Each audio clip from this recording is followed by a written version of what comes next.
आज की कहानी का शीर्षक है अनकहा त्याग। माँ, मुझे कुछ महीने के लिए विदेश जाना पड़ रहा है। तेरे रहने का इंतज़ाम मैंने करा दिया है। तकरीबन 32 साल के अविवाहित डॉक्टर करण ने देर रात घर में घुसते ही कहा, बेटा, तेरा विदेश जाना ज़रूरी है क्या? माँ की आवाज़ में चिंता और घबराहट झलक रही थी। माँ, मुझे इंग्लैंड जाकर कुछ रिसर्च करनी है। वैसे भी कुछ ही महीनों की तो बात है, करण ने कहा। जैसी तेरी इच्छा, मरी सी आवाज़ में माँ बोली। और छोड़ आया करण अपनी माँ सरला देवी को पड़ोस वाले शहर में स्थित एक वृद्ध आश्रम में। वृद्ध आश्रम में आने पर शुरू में हर बुजुर्ग के चेहरे पर जिंदगी के प्रति हताशा और निराशा साफ झलकती थी, पर सरला देवी के चेहरे पर वृद्ध आश्रम में आने के बावजूद कोई शिकन तक न थी। एक दिन आश्रम में बैठे कुछ बुजुर्ग आपस में बात कर रहे थे। उनमें 2-3 महिलाएं भी थी। उनमें से एक ने कहा, डॉक्टर का कोई सगा संबंधी नहीं था जो अपनी माँ को यहाँ छोड़ गया?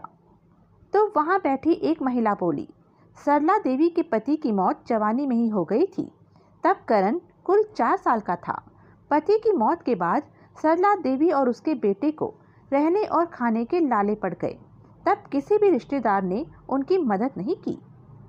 सरला देवी ने लोगों के कपड़े सिल कर अपने बेटे को पढ़ाया। बेटा भी पढ़ने में बहुत तेज था, तभी तो वो डॉक्टर बन सका। वृद्ध आश्रम में करीब 6 महीने गुजर जाने के बाद एक दिन सरला देवी ने आश्रम के संचालक राजेश शर्मा जी के ऑफिस के फ़ोन से अपने बेटे के मोबाइल नंबर पर फ़ोन किया और कहा, करण, तुम हिंदुस्तान आ गए हो या भी इंग्लैंड में ही हो? माँ, अभी तो मैं इंग्लैंड में ही हूँ, करण का जवाब था। 3-3, 4-4 महीने के अंतराल पर सरला देवी करण को फ़ोन करती। उसका एक ही जवाब होता, मैं अभी वही हूँ, जैसे ही अपने देश आऊँगा तुझे बता दूँगा। इस तरह तकरीबन 2 साल गुजर गए। अब तो वृद्ध आश्रम के लोग भी कहने लगे कि देखो कैसा चालाक बेटा निकला, कितने धोखे से अपनी माँ को यहाँ छोड़ गया। आश्रम के ही किसी बुजुर्ग ने कहा, मुझे तो लगता नहीं कि डॉक्टर विदेश गया होगा, वो तो बुढ़िया से छुटकारा पाना चाह रहा था।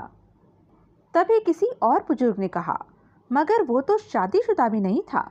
अरे, होगी उसकी कोई गर्लफ्रेंड जिसने कहा होगा पहले माँ के रहने का अलग इंतज़ाम करो, तभी मैं तुमसे शादी करूँगी। 2 साल आश्रम में रहने के बाद अब सरला देवी को भी अपनी नियति का पता चल गया।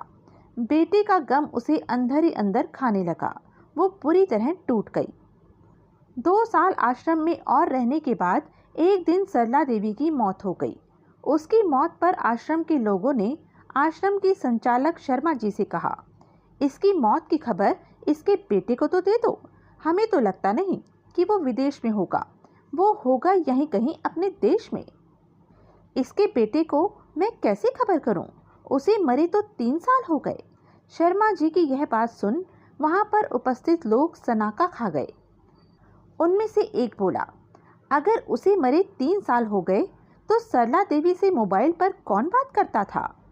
वो मोबाइल तो मेरे पास है जिसमें उसके बेटे की रिकॉर्डेड आवाज़ है, शर्मा जी बोले। पर ऐसा क्यों? किसी ने पूछा। तब शर्मा जी बोले कि करीब 4 साल पहले जब करण अपनी माँ को यहाँ छोड़ने आया तो उसने मुझसे कहा, शर्मा जी, मुझे ब्लड कैंसर हो गया है और डॉक्टर होने के नाते मैं यह अच्छी तरह जानता हूँ कि इसकी आखिरी स्टेज में मुझे बहुत तकलीफ होगी। मेरे मुंह से और मसूड़ों आदि से खून भी आएगा। मेरी यह तकलीफ माँ से देखी ना जा सकेगी, वो तो जीते जी ही मर जाएगी।